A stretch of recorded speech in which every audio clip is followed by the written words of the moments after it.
hang tight and we'll see what we can do. I'm Sadie Kennedy. I am relatively new here. I'm the History Center's first official staff person, so I'm very excited to be here. I wanted to remind everybody there's a sign-up sheet for to sign up, and if you're interested in getting our emails, you can go ahead and put your email on the clipboard as well, and I'll pass that around. There's also membership forms over on the table if you didn't get a chance to check that out. Our membership for 2022 is $10, and with your membership, you get a subscription to our fabulous quarterly magazine. There's a couple of the magazines over there on the table that you can take a look through, but absolutely worth signing up for a membership. It's a great publication, and we're very fortunate to be able to offer it to our members. Now I'll introduce David Weaver. He's the president of the Wallowa History Center, and the reason we're all here today. Sadie, thank you. A little bit bigger turnout tonight. It's a slow Sunday. Yeah. Well, glad to see you all here, and welcome. This is the old Bear Sleds Ranger District Fire Warehouse. It's a little chilly. We're trying to cover a lot of ground in this, but I'll try to zip through it pretty quickly. I would say up front that I'll be mostly pointing back at sources. So if I'm reading off the slide, I apologize for that. It's against my better instincts, but I think it's important with local history to point back at the direct sources so we know what we're working off of. And from my perspective, what is more terrifying than speaking about local history to locals? Old one. And I recognize that there is a significant amount of people in this room who know a ton about local history, either through their family ancestry here because they've been here a long time, or because they spent a lot of time studying Wallowa County history. So fire away at me if something, you got a question or something doesn't seem right, and we'll go from there. But essentially, what I wanted to talk a little bit about today was the surveys, those original surveys in 1866, the first one, and then the following one in 1867 in Wallowa County, and sort of the effects of that and what it meant for the Nez Perce folks who were here. So with that, a couple of just general questions, and one that I'm interested in is, how exactly did the Nez Perce, the Cayuse, the Wallowa, Umatilla, and Palouse, who used this area, how did they lose possession and use of Wallowa County? How exactly did that occur? That's a massive question. There is no way we're going to answer it in this talk. It just can't be. We need several weeks of daily classes to kind of get through all the ins and outs of it. But so we'll be more focused on the role of the 1866 to 1867 surveys into the Wallowa as part of that. And the surveys were an essential part of the settlement and the transfer of this, from the native folk to the settlers. And so one of the things I think about this is really important to kind of grapple a little bit with the context of when this was happening. And so what I'd like to do to start out with is go back in time a little bit and think about the general context in this plateau area that we're in, Idaho, northeast Oregon, and kind of that area, and southeast Washington, and kind of talk about what was going on just prior to the really big push into this area for settlement. And so by 59, at Weite Prairie in Idaho, the Nez Perce were getting really upset over the fact that the treaty that they had signed in 1855 had not been ratified. They hadn't seen any money, what was going on. And so, as you may know, the Nez Perce were really strong allies with the U.S. government. But at this point in 59, things were looking a little dicey, and they were worried that, in fact, the Nez Perce were going to flip on this whole thing because they hadn't seen any of the things that they'd been promised in the treaty come to fruition. And so A.J. Kane, who was then the superintendent of Indian Affairs for Idaho, met with the Nez Perce, all of them, 4,000 or 5,000 Nez Perce folk at Lehigh Prairie there in Idaho. And his introductory statement to them was this, and he said, Nez Perces, I meet you here today to tell you the Great Father has a great many children, both red and white. His heart is warm towards them all alike.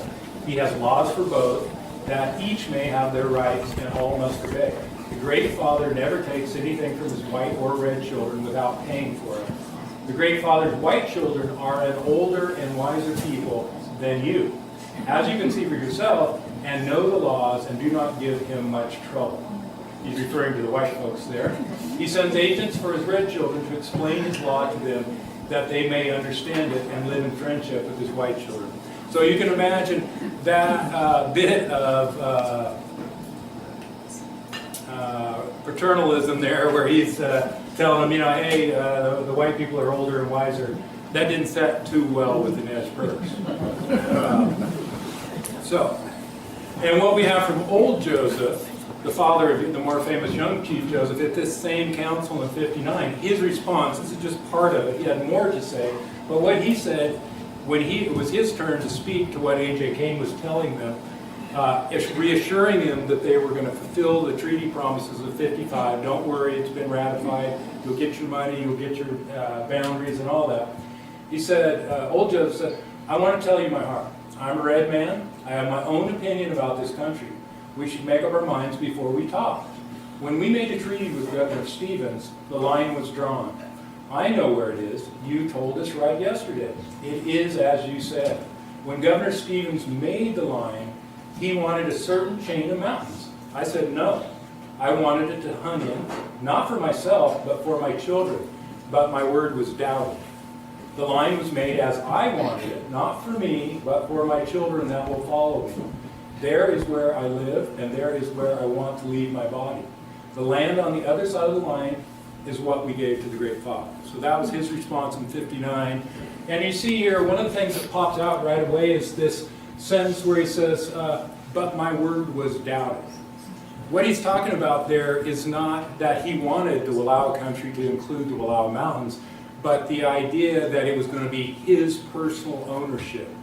That's sort of the pushback. So what he says, what you see old Joseph saying continually is that this is for the Nez Perce people. I'm not getting this land individually. It's for my people and the people that come after me. So right off the bat, we run into this sort of challenge of conceptions of land ownership. So the Nez Perce conception of land ownership is communal, right? There's no private land ownership. It's all used in common. Certain families have rights to certain areas, but that's based on their lineage and their history of use of that place. But in general, there's no private property. Of course, on the settler side, private property was, a very, very important concept, right? So the two cultures meeting like they were, trying to come to terms with this idea of private property versus communal use was a big sticking point. And as we'll move forward, we'll see how the surveys kind of played into that. So jumping a little bit ahead, I just want to bookend that. If you're thinking about 1859, and then you may recognize Levi Rouse, who was, among other things, the editor of the Wallowa County Chieftain and school superintendent, part of the local government. Quite an amazing man. But he said in 1900, in the millennial edition of the Chieftain, January 1st, 1900, he basically wrote a history of Wallowa County in that edition. And you may recall that in 1900, this was the year that also young Joseph came back trying to get a reservation in Wallowa County. So Levi Rouse wrote this in the paper. He said, and he himself was on the surveys. He said, very little was known of the country embraced in these limits prior to 1866. The country was claimed and occupied by the bands of non-treaty Indians under Chiefs Joseph, Eagle, Elijah, and others, who always claimed that they never signed any treaty or otherwise disposed of the land, and that the white people are usurpers without any rights whatever to the country. In 1866, W.H. Odell, with a party of surveyors, extended the baseline through the county against the threats and protests of the Indians, who well knew what surveyor stakes and mounds meant to them, and soon, as far as possible, obliterated all evidence of the survey. The country at that time was a veritable Indian's paradise.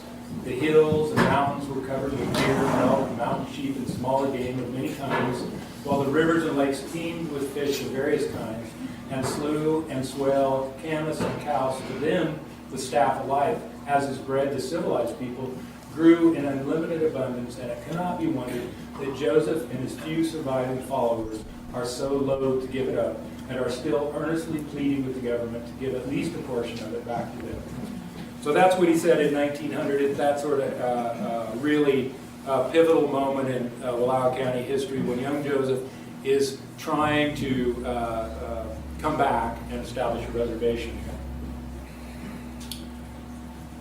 So, in terms of our area and thinking about what was going on as this area was settled, it really began in earnest in 1860. And of course, most of you probably recognize this famous John Gast painting, 1871, I think, depicting that notion of manifest destiny. So on the right-hand side of the painting, of course, you see the civilization. It's all bathed in golden light. And then the savage side on the other side, where you've got dark storm clouds, and then the natives and the buffalo being pushed out as the train and settlers and woodsmen and farmers are coming in. Liberty there carries a book of knowledge, and she is stringing the telegraph line as it comes west and drives the native folk out. There's a couple things, of course, missing from the picture. One would be the importance of the military in that process. But really, setting the context for the surveys that came in this 1866 period, and you may recall that one of the really important things around 1860, of course, was the kickoff of the Civil War, election of Lincoln. And then, the nation really into this giant trauma of the Civil War. So these sort of things are happening at the same time as Northeast Oregon and Idaho are being overrun by prospectors. Civil War is kicking off. In Idaho, that happened in the fall of 1860 with E.D. Perce, and once they discovered gold in Idaho, the rush was on, and it was a lot of gold. But this little bit from the Chicago Tribune, which is a reprint of the various other newspapers, Wallowa, around the time, the Dallas Mountaineer and other newspapers, but it says, E.D. Perce writes from Wallowa to the Dallas Mountaineer on 1st August that he has visited the gold country in the north of the Nez Perce Reservation, and says he has no scruples of pronouncing it as the result of prospects equal to the Feather River in Yuba in their palmiest days. So they're referring, of course, to the California gold rush, but this Idaho gold rush is just as good and just as big. And really his discovery and sneaking onto the Nez Perce Reservation, because of course they weren't supposed to do that, but they did anyway because the possibility of gold. And so once that gold was discovered, word got out, and the prospectors came, of course, rushing on to the Nez Perce Reservation and started prospecting gold. And so at that same time, a little shortly after, this is Edward Geary, and Superintendent of Indian Affairs in Oregon and Washington. What he said just shortly after that, writing his report to the Commissioner of Indian Affairs in October 1st, 1860, he says, "Sir, the pressure of business connected with the inauguration of 10 treaties with tribes of Indians in this superintendency, ratified in March and April 1859, and so that's referring to the Nez Perce Treaty of 55, the Yakima Treaty, the Umatilla, all those treaties, but for the fulfilling of with no appropriations were made till the last session of Congress, has compelled delay in rendering my annual report beyond the prescribed period. The length of time intervening between the negotiation and ratification of these treaties, being a period of over 4 years, naturally produced much dissatisfaction and distrust in the minds of the Indians. In the meantime, too, the country east of the Cascade Mountains, ceded by these treaties, being rapidly filling up with settlers and traversed in all directions by large parties in search of the precious metals, served especially to arouse the apprehension of the large and warlike tribes of the interior that their country was about to be occupied by the whites without their receiving the consideration agreed upon. So intense had this feeling become that I have no doubt the peace of the country has only been preserved by the prudence and conciliatory course of the several agents and the awe inspired by the military forces. So again, from the Indian agents' perspective, Oregon and Washington, all these folks streaming into basically eastern Oregon and Washington, everything on this side of the Cascades because of those gold discoveries and that effect on the native folks. And of course, like we mentioned, you know, a little bit later by November, we're looking at Lincoln being elected, and of course, that kicked off the succession of all South Carolina and the various states to form the Confederacy. So at the same time that you have this conflict in the West between settlers and prospectors and native folks, then the country is plunged into a gigantic war over slavery. And so it's interesting to consider the two things that were happening. In the East, you're looking at the country getting into a big fight about whether you should be able to own another person's private property, and led to a really disastrous and traumatic war. And then in the West, you've got this other thing, which is all this land, private property versus communal use. And so that was the major conflict here, and how do you get through these sort of things. So in the West, you've got that going on. In the East, you've got that going on as part of the bigger context and picture. So shortly thereafter, basically a year later, some of the folks who discovered gold in the Baker City area, what we now, you know, is the old ghost town of Auburn, and the Powder River, Burnt River, all that area, but it's centered just outside of Baker City in about September of the following year in '61. And our old friend, Captain Perce, who was the guy who did the Idaho discovery, he ran over as well to take a look. But this comes from the Weekly Oregon Statesman of October. It reports that Captain Perce, with a party of about 20, has just returned from a prospecting tour of 6 or 8 weeks. They recorded extensive gold field on the waters of Grand Round River, Powder River, and Burnt River. They say there's room for thousands of miners, and certainly making room for $3 to $15 per day to the hand. Some 30 or 40 persons have taken land claims in Grand Round Valley and are preparing to winter there. So based on these new gold strikes, which were happening all over this area, particularly that Baker country, and also the south side of the Wallowa Mountains, as they were pushing up into there, more and more settlers and prospectors were streaming into the country. And so this is a quote about the Idaho gold rush, switching back over to Idaho from the Grand Round Valley in Baker County. This is Eagle of the Light, and you may recall that Rouse mentioned Eagle of the Light. He was one of the non-treaty Nez Perce, right? And what he says at this council with some of the Slate Creek miners up in the Perce, Idaho area was, why do you measure the country into districts? It has already been measured by him who made it. Are you going to leave the country when you get all the gold you want? If so, we're contented and will not object to you coming and going when and where you please. We do not think of fighting. We wish to trade and mingle with the whites on friendly terms. Tell all the white men that our hearts are good. So by '61, again, more folks streaming in there. These towns are popping up from Auburn to Perce to Elk City, all over, mining camps and little towns quickly popping up. And that conflict just continuing to boil. You can see that the Nez Perce were thinking, yeah, if you just come in for the gold and then you go out, okay, that's not bad. We'll do some trading. That's good, but don't stay. And there's an early map of what would be the renegotiated Nez Perce boundary. You can see this old line in sort of light blue here as it runs around, way big, and then the proposed new reserve here. This map also shows some of the gold strikes that were occurring in that around the Perce reservation. But a little quote from the Wallowa Statesman from '62.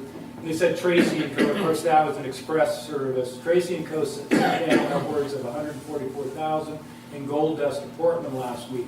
Besides this amount, about 40,000 was taken down the same trip in the hands of passengers. So, just to know, one little short month, this is a lot of money we're talking about. And so, and again, 62. If you think about 62, the U.S. was right in the middle of the Civil War. And if you got up high over the eastern Oregon, southeast Washington, and you were in Oregon, and you were watching how this was happening, there were, of course, prospectors swarming into all these areas. They were prospecting gold, and settlers were coming in to support the gold miners, in other words, mining the miners, selling butter, milk, beef, all that, pork, all that sort of stuff. And in the meantime, the gold was going back down the river, down the Snake River, down to Columbia. It was going to Portland. Portland was gathering up all that gold. They were placing orders for hydraulic pipe, shoes, all those sort of material goods that were made back east. That gold, in turn, went to San Francisco. All the goods from the East Coast were coming around to San Francisco, right? And so that money was ultimately going back east and was helping fund the Civil War. So these strikes in Oregon, Washington, and later, Boise Basin and that part of Idaho really were important to prosecuting the Civil War. Yeah, no? Could you again show where the 1855 outline of the land was? Yeah, I mean, here it is down at the bottom. There, okay. Yep, and then back up, clear back up and around, and here's the little rough drawn thing. That was the 1863, the one in the middle? Yeah, this was a proposed, that's not exactly what it ended up, but you could see what they were proposing for a reduced reservation because of those gold discoveries. It was all because of gold? Yeah, the gold, the gold, yeah. So was the gold funding both sides in the Civil War? Are you suggesting that, or just the North? No, it was funding the northern, because they had blockade on the south, of course, for the Union armies, and all the manufacturing in the country really, mostly, was in the north, right? But this is pre-Panama Canal, so they were going around the Horn. They actually had earlier, no they weren't. They did at this time have the canal through there. They had to do a leg on a cross land portion, but they were using the river and a part of the canal and a lake, Lake Nicaragua.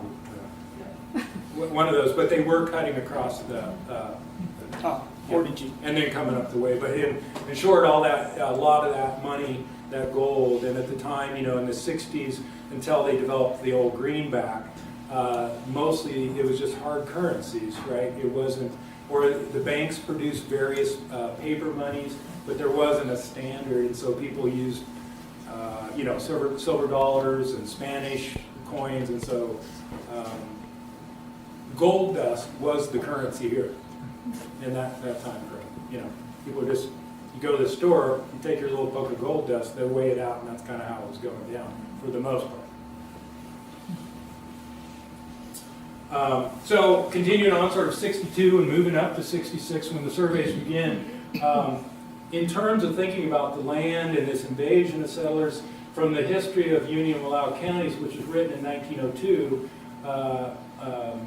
one of the things that happened is over in the Grand Round Valley, and I'll just read the quote here, it's quite an interesting story, but a small band of Umatillas who were camped on Willow Creek, and if you know where that is, it's just like outside of Somerville, near the eastern boundary of the county, where Somerville now is, its members assumed a very unfriendly attitude towards the whites. One day they became especially insolent, erecting near their camp tall poles painted in war colors. Their medicine man, under whose direction it had been done, announced that the white man could have the land as far as the poles and no further. This was to be the dividing line between the races. Word was quickly sent out to Colonel Curry at Wallowa, who immediately proceeded to the scene with a company of soldiers coming upon the Indian camp near where Elgin is now. When he attempted to arrest the medicine man, the Indians drew their guns on the officer and the men who had accompanied him into the wigwam. Several shots were exchanged, as a result of which 4 Indians were killed. Their comrades were compelled to return at once to the reservation. So this particular group that they're speaking of here were followers of the Dreamers Smohala, and basically a newly sort of developed native spirituality that rejected all things settler and white civilization. And so they were off the reservation from Umatilla, and they were in the Grand Round Valley camping where they normally did. And you notice as they set up these poles, they set up a line of poles and said, this is us, that's you, you stay on your line, we'll stay on our line. The settlers in Somerville at that time wrote a petition to the commander at Fort Wallowa and said, hey, you got to come get these Indians out of here, which they in fact did. George Curry, who comes into the story later, had originally come into the military as an Oregon volunteer cavalry officer. And then again, as we move forward, you know, the development of Auburn, which at one point was a really big city. The Wallowa Statesman gives the following: it's the population of Auburn, Oregon, and that's a rare shot of Auburn. Number of families, 154. Children under 18 years of age, 314. Between 4 and 18, 173. Number of houses, 514. Places of business, 62, among which are 9 butcher shops. The estimated total population of the place is 3,000. So that's from 63 from the Weekly Statesman out of Salem. And then, you know, as this was coming in, you've got these development of roads, development of homesteads and all that.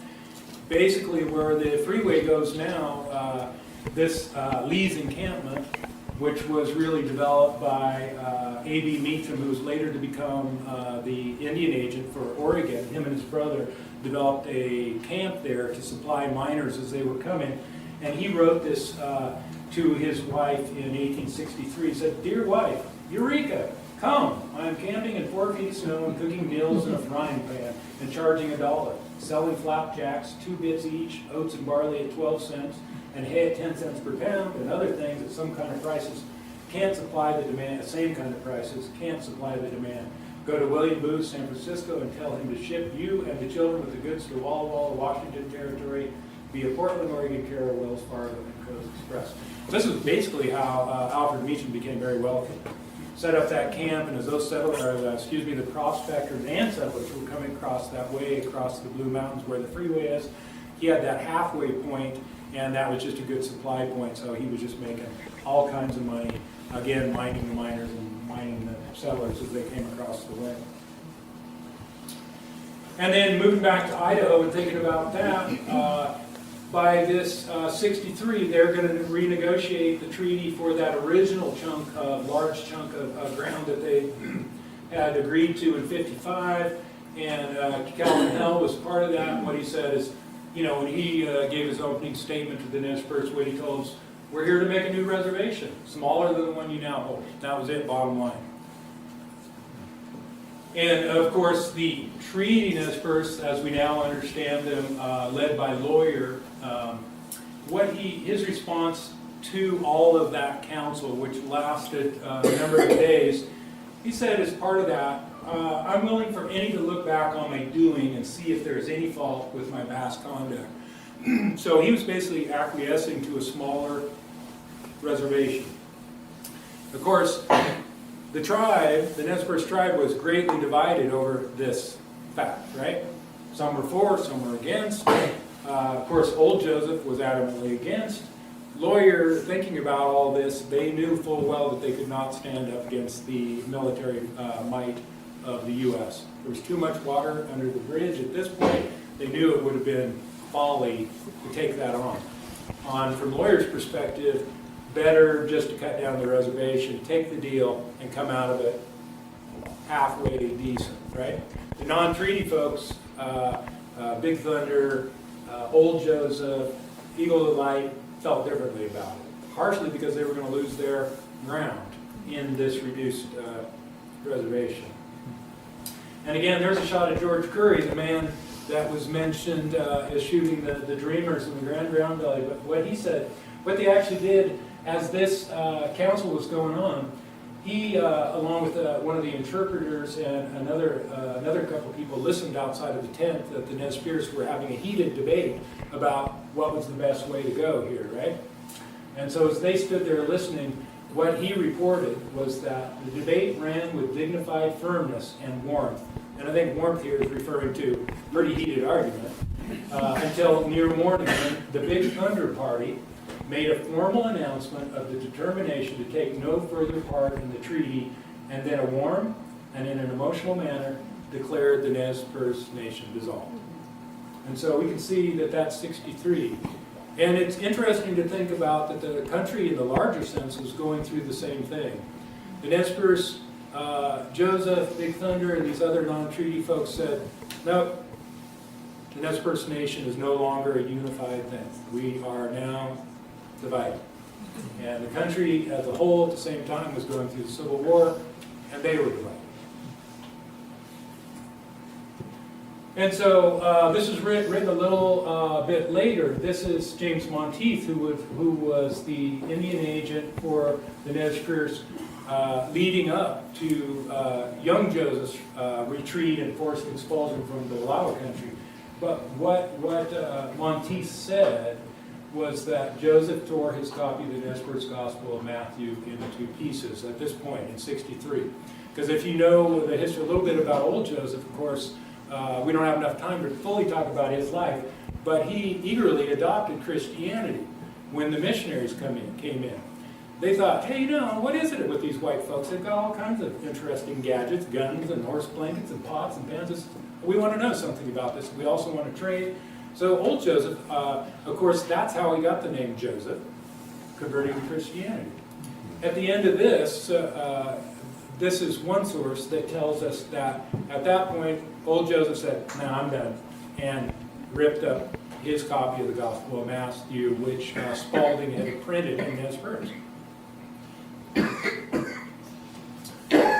And so from that time, from 63 to 71, and we're thinking about old Joseph leading the Wallowa Nez Perce, basically what happens is he throws up his hands and says, I don't want anything to do with white folks and these settlers.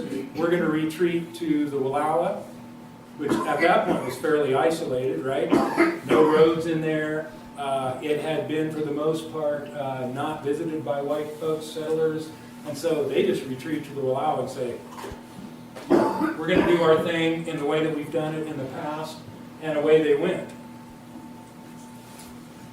And so in those years, as they retreat into the Wallowa, the Grand Ram Valley begins developing based on all these gold strikes, right, and more settlers coming in. So we have a picture of LeGrand from 63 where we planted about 250 acres of potatoes, 250 acres of corn, 200 acres of onions, 3,000 acres of oats, 3,000 acres of barley, 1,000 acres of wheat, besides a large amount of turnips and other small seeds. There are about 2,000 inhabitants in our valley and about 200 in the town of LeGrand, which is the only town in the valley. LeGrand's a beautiful place, has 4 stores, 2 smith shops, 1 hotel, and one open in a few days, 1 meat market, 1 dairy, 1 doctor. We have a good school consisting of about 30 scholars. We also have a Sabbath school and preaching every Sabbath.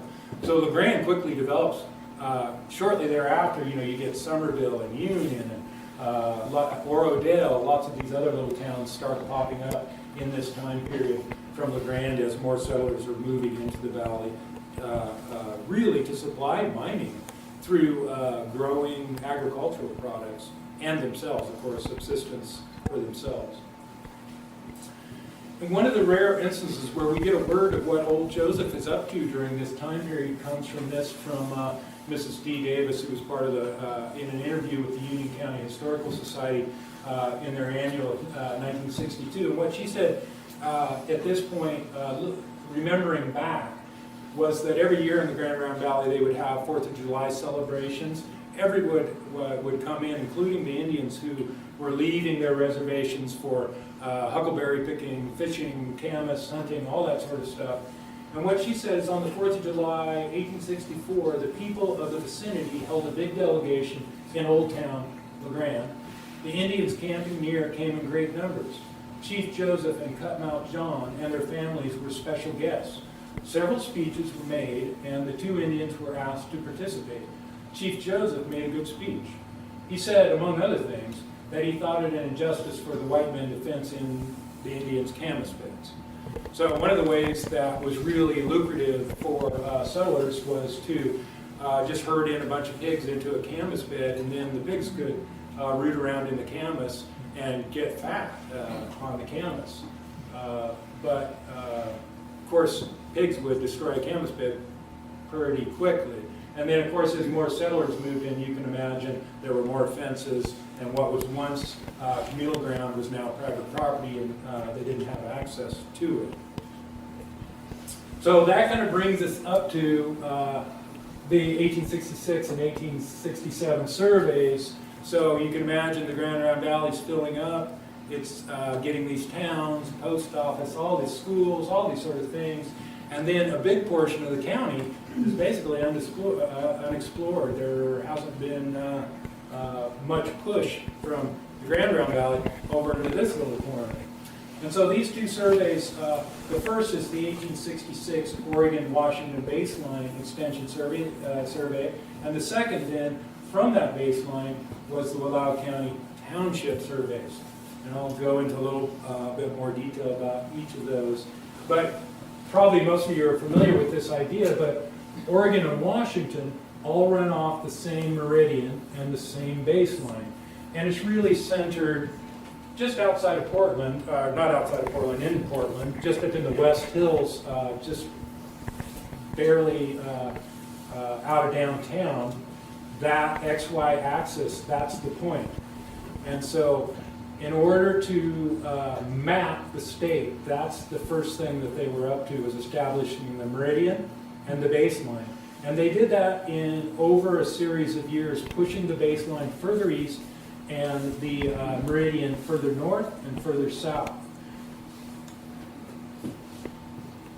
And so it basically looks like this. Off that baseline then, they develop a township and a range, and that township and range is described from the baseline and the meridian. So everything on this side of the meridian is east. Everything up above is north, and everything below is south. So they can describe a township based on that baseline. And in a township, of course, you're probably familiar, it's 6 miles wide and 6 miles tall, and each of those individual sections are numbered from 1 to 36, and each one is a square mile. That's the basis of the townships. And each of those single sections are further divided into quarter sections, and they can be further divided into quarter sections. And so the 160-acre homestead claim is really important in this concept, right? So once you know the section and you know the township, and then you can use this to describe and file your claim so it's good. So no one can jump your claim. You can file it and get your 160 acres, right? And so the person that actually pushed the first survey, which was just the baseline survey, running from Portland all the way over here, was this man, William H. O'Dale, a pretty big player. He was at first just a general surveyor, and then he later became a pretty big player in politics in Oregon. But basically where they started their baseline survey is where it had been left off in '64, which was just if you were between Elgin and Somerville out in the Clark Creek area, kind of a little south of Cricket Flat, that's about where they stopped in '64. He picked it up in '66 and started pushing this baseline survey into Wallowa County. And he says, this is a typical of his field notes. He says, began at the established corner of Township 1 North, ranges 40 and 41 East, east on south boundary of Section 31, Township 1 North, 41 East, set post corner for a quarter section on hillside facing west. So he's beginning September 11th, 1866.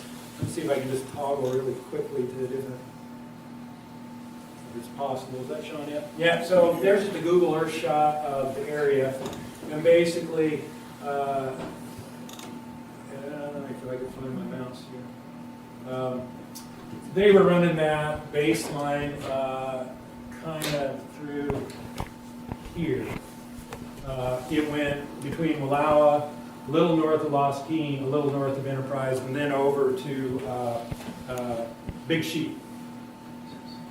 But they started roughly in, there's the mine, they started roughly in this area here. And if I can switch back. Yeah, good. So away they go, setting out on September 11th.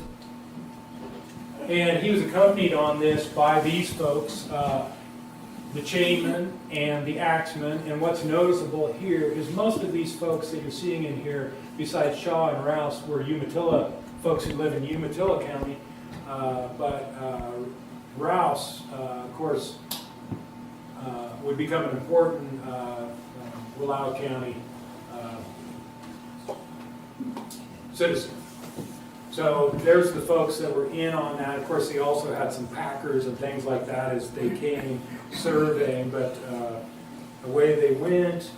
And the first thing that they hit as they came out of one of the forests of Clark Creek and kind of across the top south of Cricket Flat was, of course, they hit the Minor River. And they had to go down the hillside and back up the other side. And what's interesting from the field notes is here we have a spelling of Wallowa. And you'll notice that the way they spell it at this point is W-A-L-L-A-W-A. So pretty close to what we currently have. And that's from 66. You'll also notice that the Minam at this point is called the West Branch of the Wallowa. So that's their understanding. And so a lot of this, debate and talk about how did Wallowa get his name, where did the word actually come from, how did we end up with the current spelling. Interesting little sidelight. Actually, there are earlier spellings of Wallowa. That field note that I just showed you there, this you'll notice is from the Daily Mountaineer from 1865, and the Mountaineer was the Dalles newspaper. They had the spelling correct in 1865, curiously. There's actually 2 notices in this same year from the Mountaineer for Wallowa, and generally referring to the Wallowa, to the mountains. As they described it in the newspaper article, to the east of the Grand Round and the Great Wallowa Valley. So 65, it was known. They had this spelling going on. Why did they pronounce the O as an A? It's always confounded me. Oh my gosh, that's a good question. That's So a they good didn't know question. what an Perce accent sounded like. Yeah, and yeah, there's more. So this is 68, and just to point out that we have here the first notice of in this article they're spelling it slightly different. There, Wilhowe. That's from 68. That's from the Grand Round Sentinel, which were the first two newspapers issued in the Grand Round Valley. There was 2 of them, a Democrat one and a Republican one. They were spelling it that way from the local perspective in 68. And also in the Grand Round Sentinel, that's where we first see the word Minam show up as well. But continuing on with the survey, so by the 14th, if any of you recognize this, it's basically, this would be Allen Canyon Road here, and this I believe is Posts, where they have the mechanic shop and all that. So the baseline survey came right down off the hill, and this is where they first got a look at the valley. That's basically their first view. And then it shot off across the unforested country to the east there. And his notes, Odell's notes, where the line passes down the mountain into the Wallowa Valley, the mountainside steep and stony, partially timbered. David, Yes, sir. might help people to know, I'm Dale Johnson. Our place is right where Lower Valley or Lower Diamond Road hits the highway. And we're in 2 north, 42 east. Yeah. So the baseline is just 2 miles south Yep. of the intersection of Lower Diamond Lane and the Wallowa Highway. Yep. So it puts the baseline almost through the Green Hill, right over the top of Green Hill, and that goes down Division Street in Portland to Yep. the Willamette Stone, where the first stone was set, where the baselines were put. Yep. And that was just an arbitrary place Yep. that the government picked. there wasn't any reason to pick it there. They put it there because that put the baseline south of the Columbia River, so they didn't have to wade through the river to survey, and it put it east of Lake Vancouver, which is to the north, so they didn't have to survey across Lake Vancouver. Yeah. And that's why they put the point there. It didn't have any reason. They could have put it anywhere. You're right, they could have. But you're right, one of the primary reasons when I looked at Lake Vancouver, they're like, oh God, we gotta move it. We can't wade that, so they just moved it east. And that's Yeah, why and the just line- as it happened, it basically shoots through mostly to the heart of the valley here, the baseline does. It runs right through the Dalles and Pendleton and right through Wallowa, just Yeah. on the south edge. Yeah. What was the name of that hill they were going down? I don't know that it has a name, but it's basically just right up over here. So if you were leaving Wallowa and going through the river canyons, and then you hit the straight stretch there, and you see Allen Canyon Road off to your right. It's just on that hillside over there, and over here you have Allen Canyon itself. So it's just a little bit. Went right over the old Sasser airstrip, right? Yeah, up right on in the there. hill, right over Sasser Airstrip. Yeah. back of Green Hill. And as they came across there, so again, they had to go down into the Minor River, back up, across the top, down into Big Canyon or Deer Creek, back up, across, down into Bear Creek, back up, across, and then into the valley. And as they were doing that, you know, they were using their chains, and when it gets steep, you have to shorten the chain because you've got to have a line that's level across the topography so you can get an accurate reading. And so they were doing that, and they were marking it as they went with either blazes along the trees, posts, or rocks and rock mounds, digging a hole, putting a mound, putting a post. So they were whipping right along as they came through there. And so this is the look, basically, not exactly, but it's on private land, so I didn't trespass to get a shot of the actual spot. But this is in the neighborhood of where they hit Big Sheep Creek as they were surveying that baseline. And you can see that they hit this point in September 16th, 1866, and they stopped. They looked over there and they said, oh no, you know, we'll do that later. So they stopped there. And his notes actually say, Odell's, there was a deep canyon about 20 chains to the south, course northeast. The baseline will cross 2 deep canyons within the next 2 miles. I found it necessary to stop here for the reason that our provisions had given out. From all appearances, there will be some 10 or 12 miles yet before reaching the Snake River. It was underestimating a bit. But. So they stopped there, and they started working their way back. And Odell concludes his notes.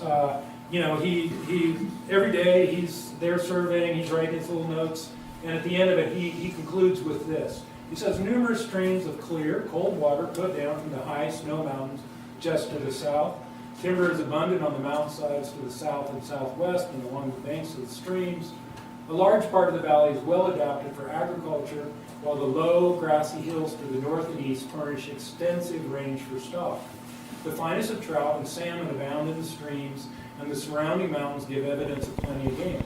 Here I found many Indians camped upon the banks of the streams, taking great quantities of fish, while their large herds of horses quietly grazed upon luxuriant grass. The valley should be surveyed as soon as practicable, for the wigwam of the savage will soon give way to the cabin of the white man, and instead of the hunting and fishing grounds of the red man, the valley will teem with a thriving and busy population. So I think what's interesting here is he says, here I found many Indians camped on the banks of the streams taking great quantities of fish on the 16th. As he concludes his notes, the survey is done. They're still in Wallowa County, so we know. Yes, ma'am. He was referring to the Lostine River, Well, right below the town of Lostine. I believe so. Yeah. Now, this is an argument. This is a whole argument. Wait, I know. But, yeah. So, what's interesting here is that Odell in his notes says, yeah, I met the Nez Perce there. He doesn't go into detail. He just kind of gives that general overview. But later, much later in 1904, the governor of Oregon, T.T. Gear, was up speaking at the new hotel in Enterprise. And he was a dignitary, since he was the governor, or he had just was the former governor, came up to speak. T.T. Gear himself was from LeGrand. He'd actually come into Wallowa County in '74 on a fishing trip, camping fishing trip to go to Wallowa Lake. So, and then when he became governor, moved to the west side and had spent most of his time over there. But he came back to dedicate the hotel, and he got up there to speak to all the folks assembled, and he was bragging that in fact he had been one of the first white men into that area where the hotel now stood. Of course, Levi Rouse, who had been on the 66 survey, stood up and said, well, actually, I was here even before that. And so this is what Gear wrote about what Rouse said had happened. And so he said, after crossing the river, they'd gone as far east to the banks of the Imnaha, near Snake River, and after a few days had returned to their first crossing of the river and stopped for the night. Here they found a large camp of Nez Perce Indians who had appeared during their absence and temporarily located there. At their head was Chief Joseph, and their demeanor was not of a nature at all reassuring to the white interlopers. They understood but little of Chinook, but an effort was made by each to understand the other. It was soon made plain that the Indians knew what the whites were there for. Indeed, they had pulled up all the stakes the surveyors had set, and in the effort to talk, Chief Joseph had inquired if the whites intended to Chaco Iskam Ilahi, basically translate, you going to take the land? When told that undoubtedly that was their intention, he took his bow and illustrated with it that if they did, they might expect the Indians to drive them out. This intention was made the more impressive by various exhibitions with his bow of the manner in which the whites might be expected to be treated for their proposed innovation. They were given to plainly understand that they would be mammoth in great shape. So, those words, Chaco Iskability and mammoth, of course, Chinook jargon, which was the lingua franca of the area. There was a combination of Russian and Spanish and Chinook Indian words, English words, French words, all kind of made into a really limited vocabulary of maybe 500 words, somewhere in that neighborhood. So you could communicate, you just couldn't talk philosophy very well, if you know what I mean. It was a very narrow language. But using Chinook, what they got to understand, Odell and his party, was no, you're not going to survey it, because old Joseph knew full well what the survey meant. They knew. So they told him, and mammoth means, of course, killed. So told him, now they started pulling up the stakes then and there on that baseline survey and told him not to come back. Switching gears a little bit, this John Parrott Huntington, the Indian agent in 1866 for Oregon, he had this to say in his annual report to the U.S. Indian Affairs Commissioner. What he said is, speaking of the Indians not located upon agencies, in other words, Indians that were not actually on a reservation, they were just still out doing their thing and roaming around, and of course, old Joseph's Nez Perce were in that category. They weren't on a reservation. They were just out in their traditional homeland, but they were off the reservation. He said, most important among these in both numbers and consequences of these unlocated Indians are the various bands of snakes. Little is known of them except that they are always determinedly hostile. They are nomadic people, sometimes appearing in Nevada and under the head of Winnemucca, and treating with Governor Nye, sometimes in Utah, holding counsel with Brigham Young or fighting Colonel Connor, sometimes warring upon miners and soldiers in Hawaii and Boise, and often making raids upon the friendly Indians of Warm Springs or the whites on the Canyon City Road, but always having their hand against every man and every man's hand against them. What disposition can ultimately be made of them, I do not undertake to say. Now, nothing is to be done but fight and exterminate them. Yet I am painfully conscious that extermination will cost the lives of tens of whites for every Indian, and besides, cost many millions of money. And that's October 15th, 66, basically near the time that Odell was finishing up his survey in 66. And the snakes in this case, of course, are the Shoshone, the Northern Paiute, and the Bannocks in that Idaho, Southern Oregon area. And they collectively called them the Snakes, and that guerrilla war that went on roughly from 1860 till about 1868 or so, was a guerrilla war led by these fast-moving Indian tribes, the Paiute, Shoshone, Bannock, and a few others. They lumped them in that, but they were a serious concern at the time. The Nez Perce were considered not that threatening. The snakes were really on the Oregonian, Idahoans, and Washingtonians' mind primarily because they were so successful in the raids. And all of that country down there, of course, was the gold strikes that you hear in Boise Basin and in Hawaii country and John Day country. You know, the John Day strike was 62, I believe, in Canyon City. So people, of course, were swarming into those areas. So these Indian groups led a guerrilla war fighting against that invasion of theirs. So at the same time, you've got the Nez Perce trying to hold on to their area. You've got the Paiute, Shoshone, and Bannock trying to do the same thing in the other part of the state. So the following year in '67, they come back. This time it's two surveyors. It's William Odell again and Joseph Gray, and they're going to survey townships. They didn't only survey these townships on this contract, they also did a few outside of Elgin and Cricket Flat. But what you're looking at is the townships that they surveyed in what is now Wallowa County. And that was 12 townships, 8 of those full townships and 4 of them partial. But basically, from July 17th to August 24th and 24 in '67, they surveyed 219,520 acres, and the land that they surveyed there was land that could be converted into agriculture or readily used for grazing.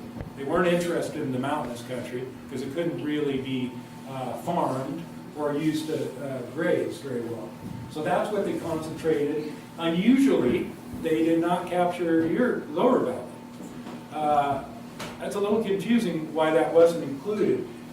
My only guess is they didn't know about them because they came down over here and they didn't backtrack that way. So I can't explain it, but they should have surveyed what is basically the township of Wallowa here and Lower Valley, which would basically roughly be 2 townships, but they didn't do those. They didn't actually survey those until '81 maybe. But in that survey, basically, if you divided that up into 160 acre homestead parcels, which you could file on, you get 1,372 potential homestead sites. Yes? When they were doing those surveys, of course, they had these notebooks and stuff, but they actually put markers in the ground so that you could locate them. Yep. Yep, and so you're just seeing the outline of the surveys they did. Each of these townships, again, would be a big chunk, like this is a township here. And then that is further divided into all those sections. So each of those sections at the corners, the corners of the township, the corners of the sections, and the halves, or the quarter sections as well. And typically in the Zumwalt country, they're marking a stone, but they're also raising a post and digging a hole and a mound. So all that country had holes all over it when they got done in '67. And of course, you can imagine the Nez Perce came rolling in and they're like, what is going on here? Holes and mounds and holes everywhere. And so one of the people that came along on this, yes sir? I don't know whether you've heard this, but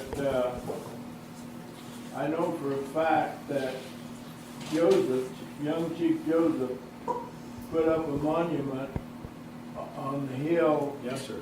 Going up the hill there. You know where it's at? Yep. Okay. And we'll touch on that in just a few slides, but yeah. So on this survey, who came in '67, one of the people that really jumps out right away is William McCormick. And some of you may know that family name, the McCormicks. Yeah. Well, he was the first permanent homesteader. This could be debated, but one of the very, very earliest homesteaders. So he came in on that '67 survey, and by '71, he's in here building a cabin with another man up in the Alder Slope, Hurricane Creek area. So he was well aware of what was going on in Wallowa County based on that survey. You know where it was? What's that? Do you know where it was? I don't know precisely, yes I do, I know pretty closely, yeah, come to think of it, fairly closely, where his place was. My great-great aunt was his second wife. And I did a little research and kind of sussed out where his homestead claim was, but not terrifically far from the Alder Slope Cemetery in that neighborhood, in the Old Town Alder up there. Yeah. Yeah. My wife and I live on Wahine Road, Oh, yeah, yep. and the McCormick place is just up the hill a little bit from ours, and his, well, it would be young Bert McCormick told me one time that one of their family was one of the first children born in Wallowa County. Yep. Yep. Yep. So he came along on that survey and became one of the first settlers in the valley. This is an actual, I'm sorry it's a little blurry because it was converted from a photograph to a PDF, but doesn't show well, but what we're looking at there is, you can see the Wallowa and the Lost Team coming together, and this is a typical field note from that survey. North on east boundary, section 13, or 20 degrees, 30 east, 26, Indian Trail leading to Lewiston. So they were noting that about here in this, and he says that they set a quarter section corner post, drove a charred stake, dug pits, and raised mounds as per instruction. So that was just standard procedure at those corners. And then at the 80 mark, set the post corner for sections 12, 13, 7, and 18, drove charred stake, dug pits, and raised mound as per instruction. And then a little note, land broken, good grass, soil second rate. So that's in July 17 there, but that's typical sort of surveyor's notes. And you'll notice when they came through here, and we're looking at this little piece, we're looking at the Wallowa and what they called the middle fork of the Wallowa River. And Wallowa. This gets back to what you were saying, Marilyn, the debate. Where did they actually meet them?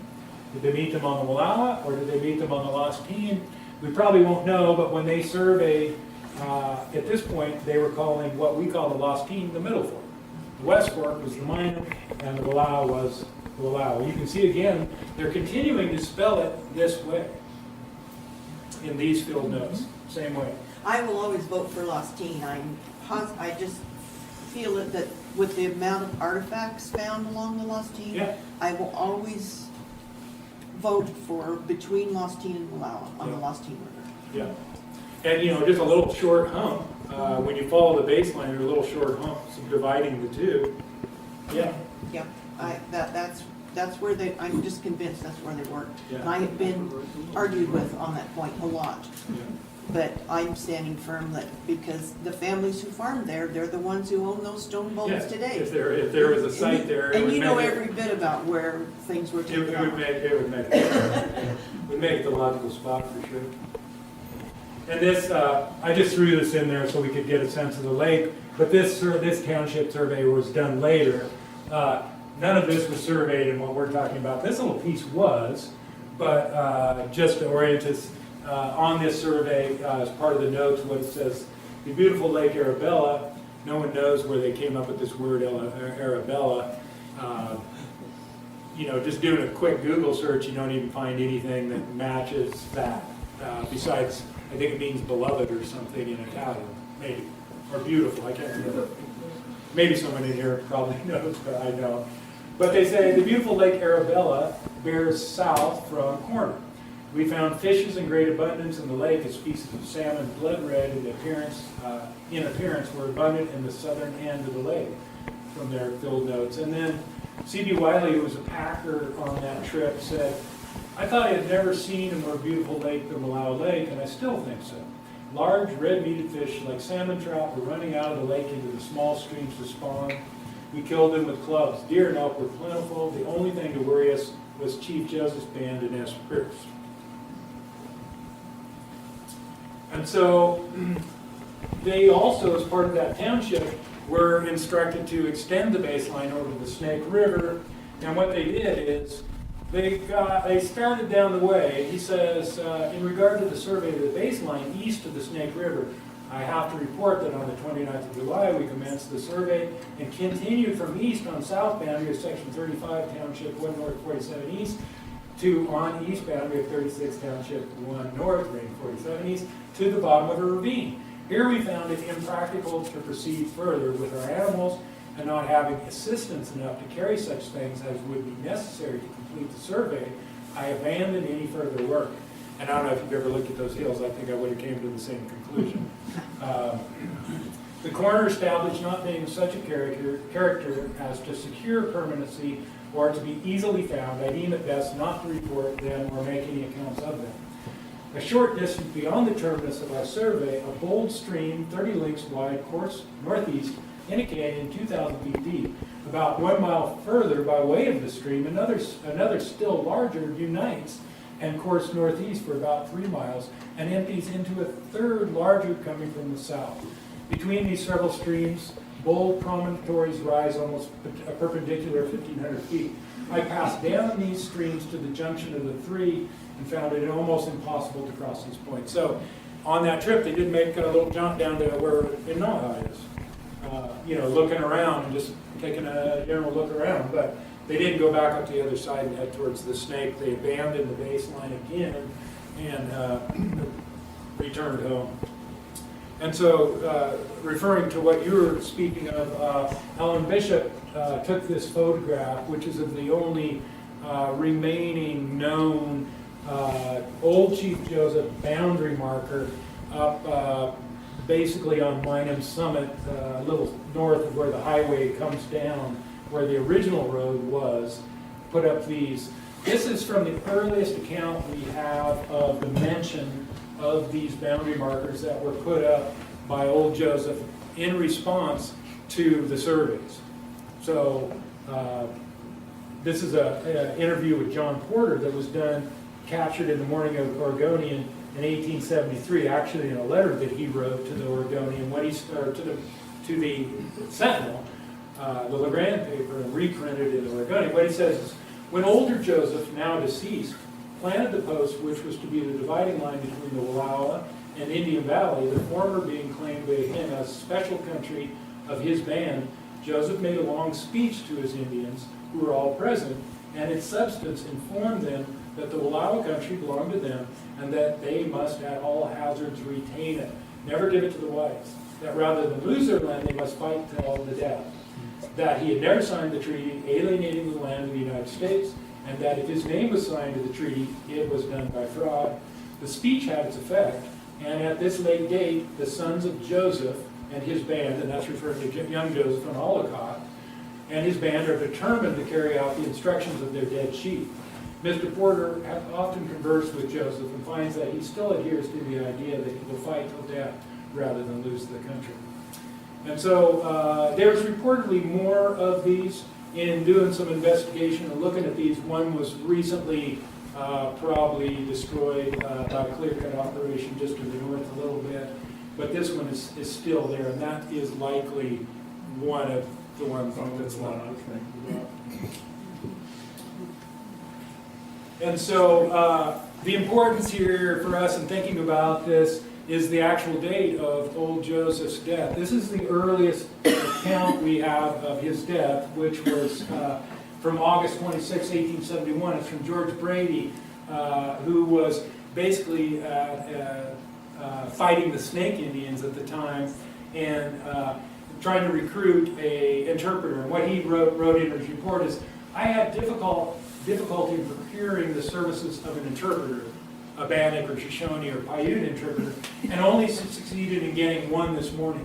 He speaks the Nez Perce language, but not the Snakes, is well acquainted with the country between here and Boise, and I think we'll get along. I would also note that Joseph's band in Nez Perce is reported as being on the Wallowa, a tributary of the Grand Round River, Oregon, and that Joseph died about the 15th of August, 1871. So this is the earliest notice we have of Old Joseph's death. And there's quite a bit of debate that goes back and forth about when did he actually die? And maybe it doesn't matter all that much, except that his death basically coincides with settlers coming in to the Wallowa. So his death was probably fairly well known. So the first folks who came in, they came in with herds of cattle. Not necessarily to settle, but to drive cattle in to graze, and they undoubtedly learned of this. And according to Horner, you probably know that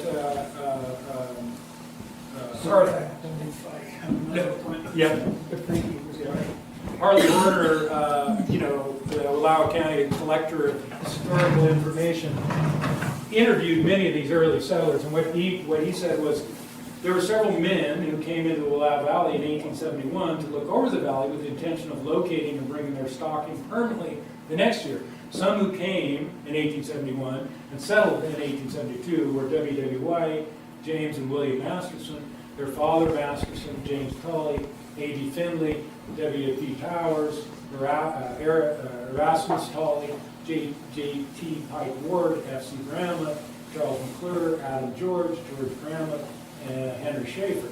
And that's a picture of Henry Schaefer and his wife Viola, who was of Powers.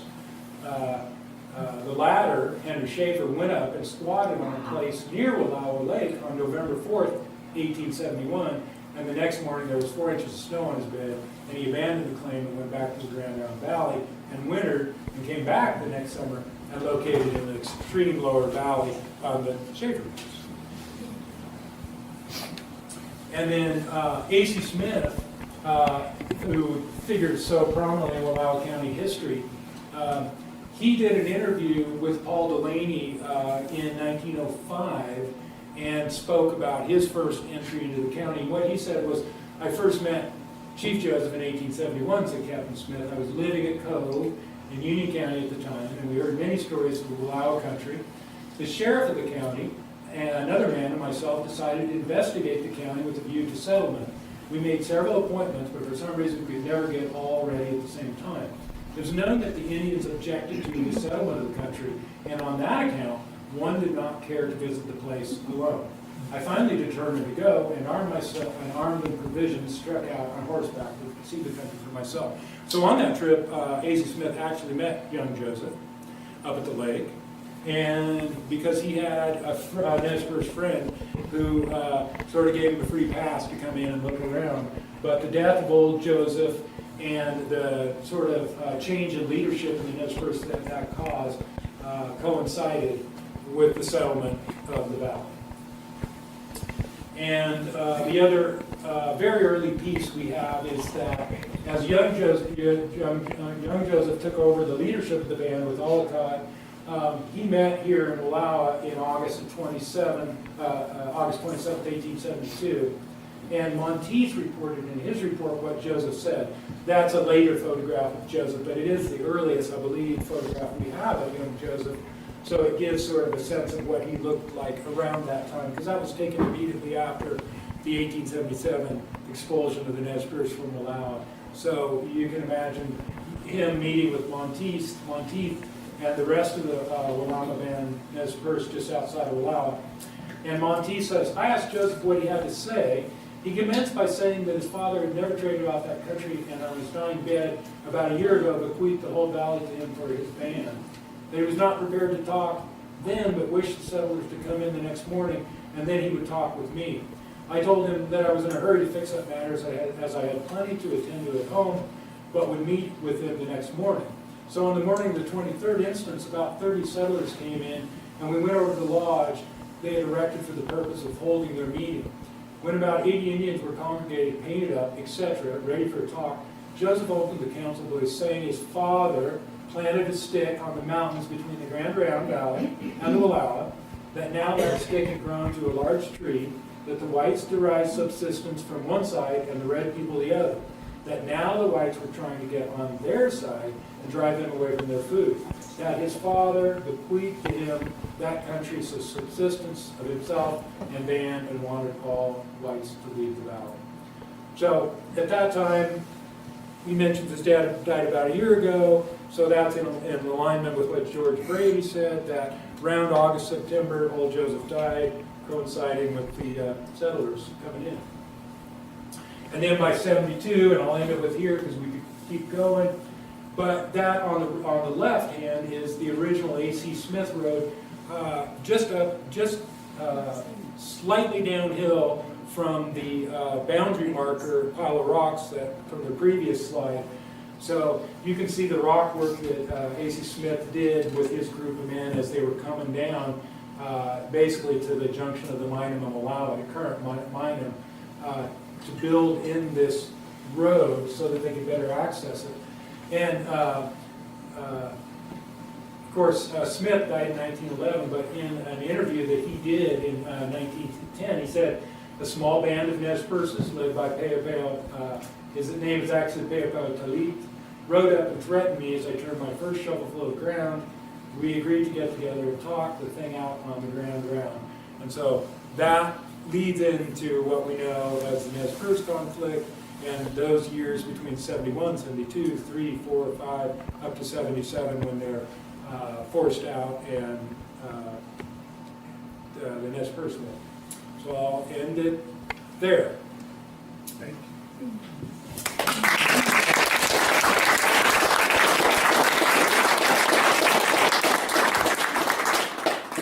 And if there's questions or comments, there's also lots of trees back there and that sort of thing. Hopefully I didn't go too over long. And I'm well aware that there's people in who know more about some of this stuff than I do. So if you do have a comment or a thought. Yes, sir.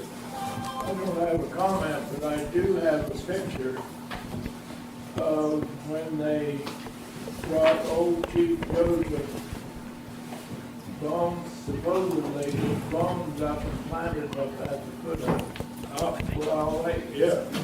Yeah. But I did notice in that picture that there was a telephone pole coming down from the old electricity at Wallowa Lake. Yeah. Well, I had no idea what it was. Yeah, 26. 26? Well, that's so much, there was some bricks going along in there, and they said, well, that was 26 mile away. Yeah. So, That would work. Yeah, I'd love to see the photograph. Yeah. yeah, I have some pictures. I had another lady showed it, and she took the telephone poles out of the picture. Oh. But they were there at one time. Yeah. Edited them out. Yeah. And then I have some pictures of some elk that were up at Wallowa Lake. And one of them was named Roosevelt, and one of them was named Al Capone. And the Roosevelt elk, his horns are in the state office in Salem, state game office in Salem. And I don't know what happened to Al Capone because he was ornery. Somebody might shot him.